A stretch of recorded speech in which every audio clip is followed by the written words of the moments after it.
Superfast news, आवाज जनसामान्यांचा। तर येथे कार्यकर्त्यांची सुसंवाद बैठक संपन्न। सविस्तर वृत्त असे की आज दिनांक 7/8/2025 रोजी पुसद येथील आशीर्वाद मंगल कार्यालय येथे माजी आमदार अँड श्री निलय भाऊ नाईक यांच्या नेतृत्वामध्ये पुसद तालुक्यातील ग्रामीण तथा शहरी भागातील कार्यकर्त्यांची सुसंवाद बैठक संपन्न झाली। महाराष्ट्राचे मुख्यमंत्री श्री देवेंद्रजी फडणवीस साहेब यांनी सुमारे 30 लाख घरकुल देशाचे पंतप्रधान मोदी यांच्या नेतृत्वात पूर्ण करणार आहेत। याकरिता त्यांचे आभार मानले। त्यांच्या विकास कार्याची यशस्वी वाटचाल अविरत अशीच चालू राहणार आहे असे कार्यकर्त्यांना विश्वास दिला।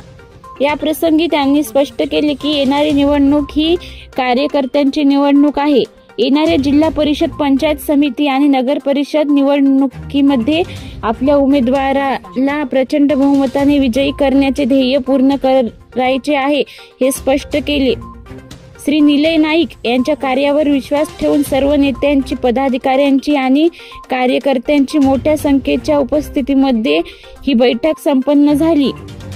या बैठकीला माजी आमदार श्री निलय नाईक, श्री अविनाश देशमुख, श्री निळकंठ पाटील, श्री अनिरुद्ध पाटील सोंडीकर, श्री मिलिंद देवपूरकर, श्री सुधाकर ठाकरे, विवेक मस्के, नंदू काळे, सुधाकर कांबळे, सुनील टेमकर, विश्वास भवरे, राजू देशमुख, अश्विन जयस्वाल, श्री गुलाबराव जाधव, मोतीराम राठोड, देविदास डोळस, संतोष आर्य, दीपालीताई जाधव, रुपालीताई जयस्वाल, अरुणाताई जाधव तसेच आदित्य नाईक, अजिंक्य नाईक, अमय नाईक, पंजाब भोयर, सूरज कुरील, प्रतीक पाटील आणि मोठ्या संख्येने निलय नाईक साहेब यांच्या नेतृत्वावर विश्वास ठेवून भारतीय जनता पक्षामध्ये कार्य करणारे नेते, पदाधिकारी आणि कार्यकर्ते उपस्थित होते।